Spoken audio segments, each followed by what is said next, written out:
Rebonjour, c'est la Marianne Joconde. Alors, je vais continuer sur les différences de traitement, pour vous dire que je connais très bien le sujet et que si j'ai eu ce parcours-là, c'est que j'ai des choses à dire et que, en fait, ça représente aussi tout le malaise de notre société, hein. Je suis pas en train de dire que je porte tous les fardeaux sur mon dos, mais ce que j'essaie d'apporter, c'est un éclairage sur aussi ce qui bloque, ce qui fait qu'il y a encore, énormément de violence, énormément, d'inégalités de traitement. C'est de parler de mon expérience, pour expliquer aussi ce qu'on oublie. Je suis comme une sorte de puzzle, manquant, pour comprendre, des raccourcis que l'on a trop faits.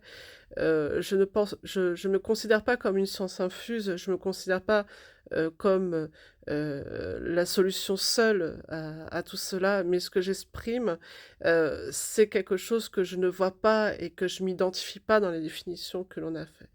Un jour, j'ai eu, un débat avec une ex-amie, sur le terme de racisme et discrimination.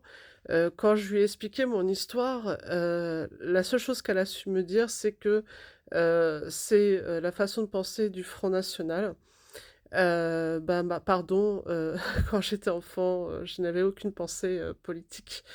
Je n'avais aucune once de méchanceté et quand on m'a insultée de sale française, de sale blanche, et pourtant il y a eu aussi des convocations au collège avec, la CPE sur ça, hein, donc il pourrait y avoir des témoignages sur ce que personne ne l'a jamais fait, où il y avait des bastons à chaque cours de récré, pour ça. Enfin, j'ai été traînée dans la boue. On a essayé d'effacer mon identité en tant que Française.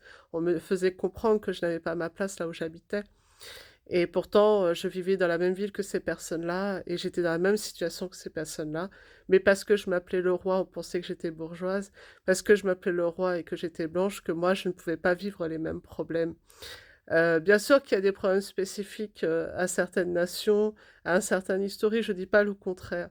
Ce que je dis, c'est que j'ai vraiment récolté ce que je n'aurais jamais dû récolter et que derrière, on me dit: «Tais-toi, si tu dis ça, tu es du Front national».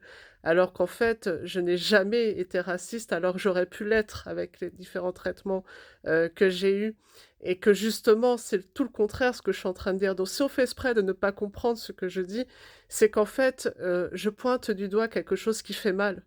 C'est d'admettre que en fait, il n'y a pas une victimisation, possible. Moi, je ne cherche pas à me victimiser en disant ça, je cherche à faire reconnaître, comme toutes ces personnes qui ont vécu des souffrances, qu'on soit noir, arabe, asiatique, que sais-je, toutes ces personnes-là, moi j'ai vu tout ça. J'ai eu dans, ma communauté des minorités aussi et chacun a eu son lot de racisme et j'ai pas estimé que mon voisin à côté de moi, c'était plus juste qu'un autre.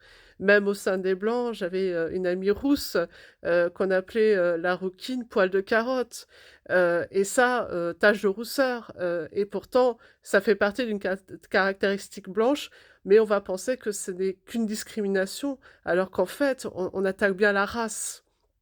Comme dire l'albinos à mon ami métisse, que je vous ai dit à dominante blanche, cheveux crépus, blonds.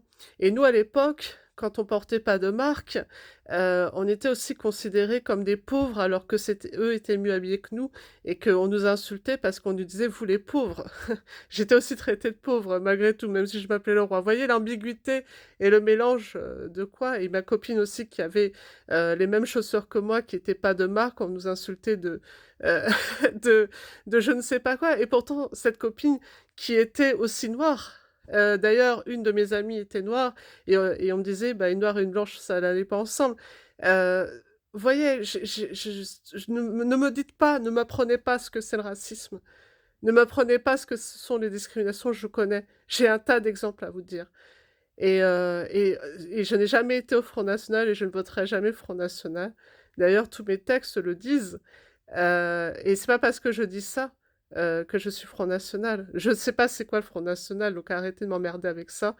Je ne veux même pas les connaître d'ailleurs. Par contre, ce que je sais, c'est que j'ai vu des camarades se faire tabasser, qui étaient blancs, qui sont Front national et je suis pas en train d'excuser, ces agissements-là, mais on peut comprendre aussi. Parce que, comme moi, ils ont vécu des choses et on les a pas entendues. Moi, j'ai choisi un autre chemin. Peut-être que j'avais des moyens que eux n'ont pas, je n'en sais rien, je sais pas, je pourrais pas l'expliquer. Ce que je sais, c'est que ces personnes-là, ils ont été tabassés devant les yeux de tous et que personne n'a bronché. Et parce qu'ils étaient blancs, on leur a dit ferme ta gueule. Et moi, c'est quelque chose que je ne peux pas accepter non plus.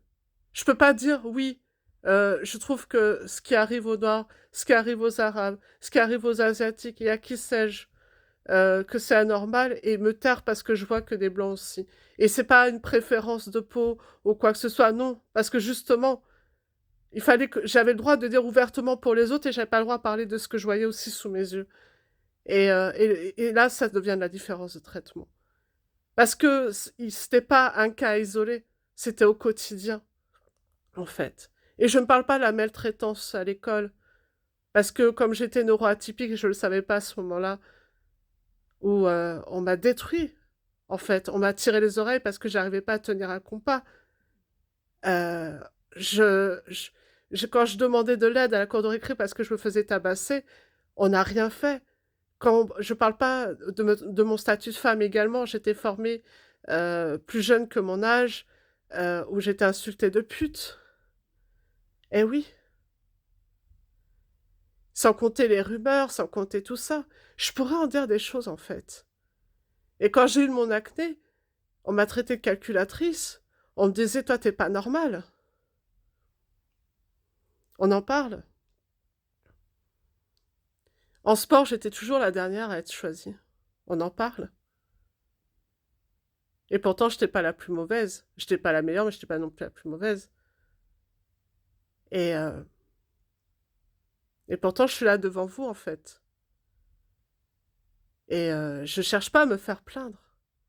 Je cherche à faire reconnaître. Ce qui s'est passé pour moi, ce n'est pas rien. Même si je suis revenue la tête haute. Et quand on connaît maintenant mes neuroatypies, bah, on peut encore se demander comment j'ai fait.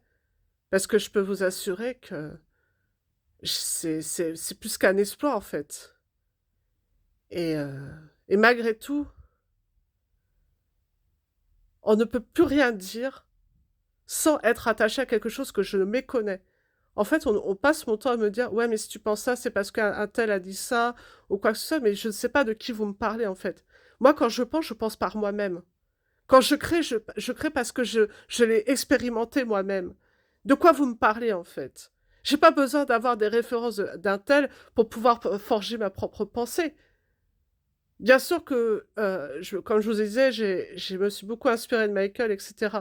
Mais à travers Michael, j'ai mon propre schéma de pensée. J'ai quand même libre de penser comme j'ai envie. Donc, quand on m'attribue des pensées que j'ignore pour m'étiqueter, ça s'appelle comment? Vous parlez à ma place. Vous osez parler à ma place. Vous connaissez pas ma vie et vous osez parler à ma place. Donc, quand je soulève tous ces loups-là, c'est que vous-même, vous n'avez pas osé dire ce qui s'est passé pour vous. Mais ça, c'est pas mon problème. C'était la Marianne Joconde.